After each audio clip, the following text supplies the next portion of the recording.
Dans cet exercice, on définit une matrice de Mn de R avec n un entier naturel non nul, qui dépend d'un paramètre t, et qui est une matrice tridiagonale, dont les coefficients diagonaux sont tous égaux à 2t, et les coefficients sur- et sous-diagonaux sont égaux à 1. Tous les autres coefficients étant nuls, bien sûr. Alors on définit une expression de la variable t en prenant le déterminant de cette matrice. On vous demande de démontrer que le polynôme Pn obtenu est un polynôme de R de x, puis déterminer Pn et trouver ses racines. Alors pour les déterminants tridiagonaux, on sait récupérer une relation de récurrence qui relie ces déterminants pour des tailles différentes. Je vais commencer par me donner un entier naturel n appartenant à n étoiles, et je vais calculer le déterminant de an plus 2 de t en développant ce déterminant par rapport à la première ligne. Donc mon objectif est de calculer Pn plus 2 de t en fonction des valeurs de Pn avec des indices plus petits. Alors pour obtenir la dite expression, j'ai dit que j'allais développer cette expression par rapport à la première colonne. Alors plutôt que de faire ça sur une matrice de taille quelconque, je vais déjà regarder ce qu'il se passe sur une matrice de taille 5,5 et je vais répercuter ce résultat pour une matrice de taille n plus 2, n plus 2. On a choisi de calculer ce déterminant en le développant par rapport à la première ligne. Donc on commence par chercher les différents poids des coefficients qui vont intervenir dans ce développement. Comme il n'y a que deux coefficients non nuls, celui-ci sera affecté d'un poids plus et celui-ci d'un poids moins. Donc quand je vais développer ce déterminant, je vais déjà récupérer le facteur 2t multiplié par le déterminant que l'on obtient en rayant la première ligne et la première colonne de ce déterminant. On récupère exactement le même déterminant, mais avec une taille inférieure, ce qui donne 2t, Pn plus 1 de t. Donc moins 1, multiplié par le déterminant que l'on obtient, en supprimant la ligne de 1 ainsi que la colonne de 1. Donc c'est le déterminant d'une matrice de taille n plus 1 qui est ici. Or, le déterminant qu'on obtient a une colonne qui est encore une fois très favorable, c'est la première colonne. Donc on va enchaîner le calcul de ce déterminant en développant le déterminant que l'on obtient ici par rapport à sa première colonne. Donc on va tout de suite regarder dans ce déterminant-là quels sont les différents poids qui sont affectés au coefficient. Comme il n'y a qu'un seul coefficient et qu'il se trouve dans la diagonale de la nouvelle matrice qu'on a obtenue, il sera pondéré par un coefficient plus. Donc on va récupérer 1 multiplié par le déterminant que l'on obtient en rayant la ligne et la colonne qui contiennent 1 dans la nouvelle matrice. On récupère donc une matrice de taille encore plus petite, donc une matrice de taille nn, et là on reconnaît l'expression de Pn de t. Donc on développe successivement le déterminant de an plus 2 par rapport à la première ligne, puis on développe le dernier déterminant qui reste à calculer par rapport à sa première colonne pour récupérer une jolie expression de récurrence qui est valable pour tout n appartenant à n étoiles, mais aussi pour tout t appartenant à R. Comme cette expression de t suit une suite récurrente linéaire du second ordre, on va s'empresser de regarder ce que donne P1 de t et P2 de t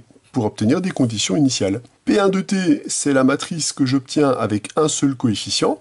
Comme ce coefficient sera nécessairement sur la diagonale, on récupère 2t. Et P2 de t, c'est ce que j'obtiens en calculant le déterminant de la matrice 2,2 associée, qui est égal à 4t carré moins 1. On en déduit que l'expression Pn de t est entièrement déterminée par cette relation de récurrence. On peut maintenant analyser quelle va être la nature de cette expression de t, l'objectif étant de démontrer que c'est une expression polynomiale de degré inférieur ou égal à n.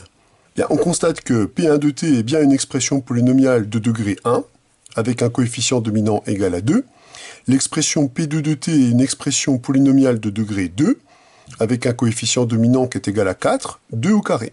En poursuivant, on s'aperçoit qu'a priori le terme qui va porter le terme dominant, ça va être ce terme-là, pour des raisons de degré, et le coefficient dominant va être multiplié par 2. Donc on pourrait parfaitement anticiper ce qu'il va se passer. Il est à peu près clair que ce polynôme-là va être de degré n plus 2, avec un coefficient dominant qui va être multiplié par 2 à chaque itération, donc qui serait probablement de l'ordre de 2 puissance n plus 2. On va essayer de démontrer cette propriété qu'on vient d'envisager en faisant un raisonnement par récurrence. Donc on va définir une propriété P de n qui va indiquer que le degré de Pn va être égal à n et que le coefficient dominant du polynôme Pn va être égal à 2 à la puissance n. Et on va faire une récurrence. Alors on sait quel type de récurrence on va faire. Comme pour accéder au terme au temps n, il faut connaître le terme au temps n-1 et au temps n-2, on aura probablement affaire à une récurrence à pas double. On va initialiser les propriétés P2.1 et P2.2, qui sont vraies. On l'avait signalé tout à l'heure, et c'est d'ailleurs là-dessus qu'on avait basé notre propriété P2n. Pour traiter l'hérédité, je me fixe un entier n, appartenant à une étoile. On suppose que P2n et P2n plus 1 sont vrais, et on montre que la propriété au rang n plus 2 est également vraie. Pour démontrer P2n plus 2, je dois donc démontrer que cette expression est de degré n plus 2 par rapport à t, et que le coefficient dominant est de l'ordre de 2 puissance n plus 2. Donc je vais analyser l'expression qui est ici. On peut déjà dire que notre expression est un polynôme à coefficient réel, puisqu'il s'écrit comme somme et produit de polynômes à coefficient réel. Par ailleurs, cette expression nous indique que le degré de Pn plus 2 est donc égal au degré du polynôme 2x Pn plus 1 moins Pn. Or, on sait que le degré d'une somme est inférieur ou égal au maximum des degrés, sauf si les degrés des deux polynômes sont échelonnés. On va donc devoir calculer à part le degré du polynôme 2x Pn plus 1, qui va être égal par opération sur les degrés au degré de x 1 plus le degré de Pn plus 1, n plus 1, il va donc être égal à n plus 2, sachant que le degré de Pn, lui, est égal à n. Ces deux propriétés sont les hypothèses de récurrence. La première, c'est P de n plus 1, la deuxième, c'est P de n plus 2. Donc on peut annoncer, puisque les deux polynômes sont de degrés différents, que le degré de Pn plus 2 est donc égal à celui qui porte le plus haut degré, c'est égal à n plus 2, puisque c'est le maximum des deux, étant donné que les deux polynômes sont de degrés différents. Mieux, on peut même dire que le coefficient dominant du polynôme Pn plus 2, c'est le même que le coefficient dominant du polynôme 2x Pn plus 1, puisque c'est lui qui porte le degré. Comme le polynôme Pn plus 1 est de coefficient dominant 2 puissance n plus 1, en multipliant par 2x, le coefficient dominant va être multiplié par 2, on obtient donc 2 fois 2n plus 1, c'est-à-dire 2n plus 2. On vient donc de démontrer que la propriété est vraie au rang n plus 2. On en déduit donc, par construction, que la suite de polynômes qui est définie par cette relation de récurrence, bon déjà c'est bien une suite de polynômes, que le polynôme Pn que j'obtiens ainsi est de degré n et que son coefficient dominant est égal à 2 puissance n. On a donc bien rempli l'objectif qui était visé, c'est-à-dire de montrer que Pn était un polynôme de R de x, mais on a fait nettement mieux que ça, puisqu'on a déterminé son degré et son coefficient dominant. Avant d'aborder la deuxième question, on rappelle comment on a pu construire cette suite de polynômes, c'est par cette relation de récurrence. Alors on s'aperçoit quand même que la relation de récurrence est la même que pour celle des polynômes de Chebyshev, il y a juste l'initialisation qui est différente, on va quand même avoir cette idée en tête pour prendre les bonnes décisions au moment venu. Donc ce que je vais faire, c'est que comme j'ai une relation de récurrence linéaire, je peux la clore en voyant Pn de t avec t fixé comme une suite récurrente linéaire du second ordre à coefficient constant. Donc je vais fixer t un nombre réel que je suppose pour l'instant absolument quelconque, et je vais écrire la relation de récurrence linéaire qui est vérifiée par la suite Pn de t. Donc cette relation de récurrence, pour pouvoir exprimer Pn de t de façon concrète, je vais lui associer son polynôme caractéristique, qui est r carré moins 2t, r plus 1 est égal à 0, et afin de factoriser cette expression, je vais calculer le discriminant de ce polynôme caractéristique. On récupère ici 4t carré moins 4. C'est-à-dire, puisque je dois écrire ce terme sous forme de carré, j'ai intérêt à le factoriser, c'est 4 facteurs de t carré moins 1. Alors comme ça, on se doute que les expressions qu'on va récupérer vont pas être sympathiques, et c'est peut-être là qu'il va falloir choisir notre combat, et peut-être calculer l'expression de cette suite pour des valeurs de t particulières. C'est-à-dire des valeurs de t pour lesquelles ce terme-là serait sympathique et pourrait s'écrire facilement comme un carré. Et là, la remarque qu'on a fait sur les polynômes de Chebyshev va prendre tout son sens.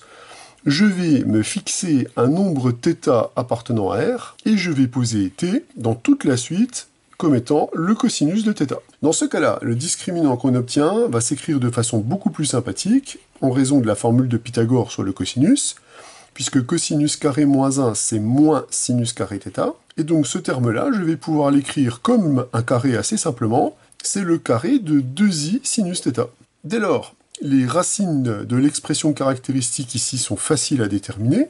On récupère donc que ces racines sont égales à 2 cosinus θ plus ou moins 2i sinus θ, le tout divisé par 2, c'est-à-dire exponentielle iθ et exponentielle de moins iθ. Comme ici on a pris une valeur de t qui était réelle, et la suite Pn de t est une suite réelle, on va donc appliquer le théorème sur les suites récurrentes pour les suites réelles. On peut donc assurer qu'il existe deux nombres alpha et bêta appartenant à R, tels que Pn évalué en cosinus θ est égal à alpha cosinus nθ plus bêta fois sinus nθ.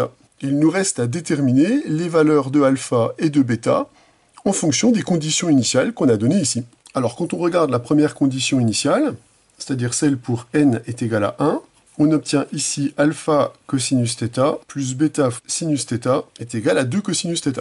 Voilà la première équation qu'on récupère. Quand on regarde l'équation pour n égale 2, elle nous paraît quand même pas très sympathique pour récupérer alpha et bêta. Et là, on va utiliser une belle astuce.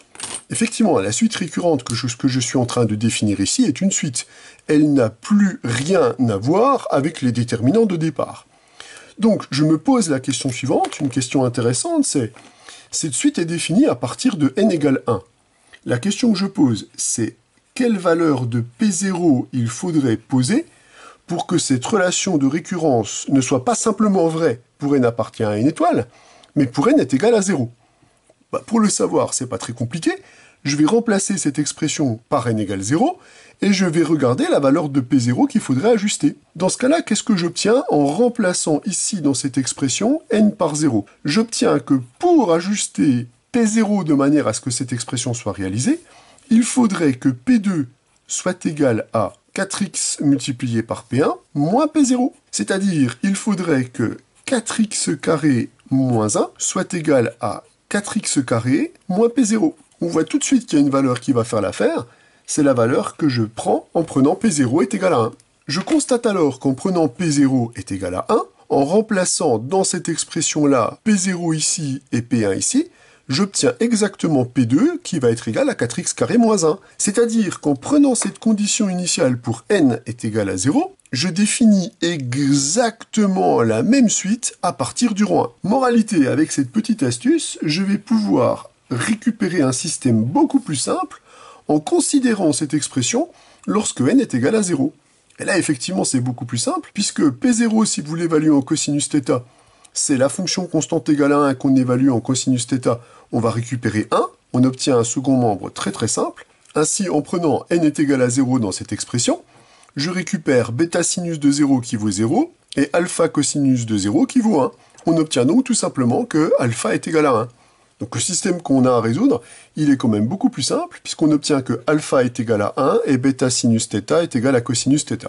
Alors ici, pour avoir à éviter une disjonction de cas et diviser par sinus θ, ce que je vais faire, c'est que je vais reprendre la relation étoile, ici, que je vais simplement multiplier par sinus θ. Ça évitera justement la disjonction de cas pénible. Qu'est-ce qui se passe quand sinus θ est nul? Qu'est-ce qui se passe quand sinus θ est non nul? Je récupère donc que sinus θ multiplié par Pn de cosinus θ va donc être égal à donc alpha fois sinus θ fois cosinus nθ, c'est-à-dire sinus θ cosinus nθ, plus bêta sinus θ fois sinus nθ, c'est-à-dire cosinus θ multiplié par sinus nθ. On voit donc que l'expression qu'on récupère pour sinus θ Pn de cosinus θ est très très simple. On reconnaît la formule trigo de sinus n plus 1 θ. Et cette expression, elle est valable pour n'importe quel θ appartenant à R. Là, on pourrait être inquiet en disant que ce calcul ne détermine que la valeur de Pn sur cosinus θ, et qu'on n'a pas une expression polynomiale par rapport à un paramètre t, du style Pn de t est égal à quelque chose, mais on va voir que pour contourner cette faiblesse, je vais non pas chercher les coefficients de mon polynôme, mais je vais chercher ses racines pour en avoir une forme factorisée. Je m'explique. Pour trouver des racines de mon polynôme Pn de θ, il faut que je fasse quoi? Il faut que je trouve des valeurs qui annulent sinus n plus 1 θ, mais qui n'annulent pas sinus θ, pour être sûr que ce terme s'annule. Donc je vais déjà résoudre l'équation sinus n plus 1 θ est égal à 0. Alors on a ceci si et seulement s'il existe un entier k appartenant à z tel que n plus 1 θ est égal à kpi. C'est la condition d'annulation du sinus. Le sinus s'annule sur tous les multiples entiers de pi. Dès lors, on peut récupérer les valeurs de θ associées. On récupère que θ va donc être égal à kpi sur n plus 1 pour n'importe quel entier k appartenant à z. On a donc trouvé les valeurs qui annulaient ce terme-là. Or, on constate que si on se limite à prendre des valeurs de k entre 1 et n, je prends ces valeurs de k puisque dans ce cas-là, le terme que je récupère ici, kpi sur n plus 1, va être dans l'intervalle 0pi, ouvert en 0 et ouvert en pi. Et par conséquent, pour ces valeurs-là, le sinus de kpi sur n plus 1 va être différent de 0. Moralité, quand je vais remplacer θ par ces valeurs, je vais annuler ce terme-là, mais ce terme-là sera différent de 0, puisque je suis dans un intervalle où il n'y a pas de 0 pour la fonction sinus. La conclusion que j'en tire est intéressante. On obtient donc que quel que soit k compris entre 1 et n, donc pour n valeurs de k, Pn évalué en cosinus de kpi sur n plus 1 est égal à 0. Donc on vient de trouver des racines pour le polynôme Pn. Alors il faut quand même qu'on fasse très attention, puisque comme la fonction cosinus est périodique, il serait fort possible que pour les valeurs de k que l'on a choisies, eh bien les racines se répètent. Mais on les a pas choisies n'importe comment. On les a choisies de manière à ce que les angles soient tous compris entre 0 et pi.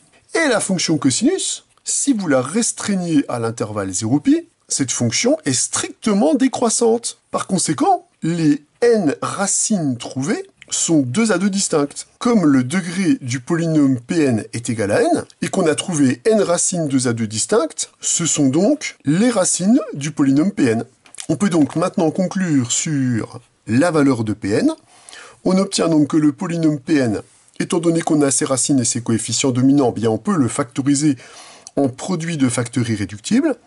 Son coefficient dominant, on a obtenu que c'est 2 puissance n, et on a dit que les racines de ce polynôme, ce sont les nombres de la forme cosinus de kpi sur n plus 1, lorsque k varie entre 1 et n. On vient donc de récupérer l'expression de nos polynômes Pn, où n est un entier naturel a priori non nul. Ce qui termine l'exercice.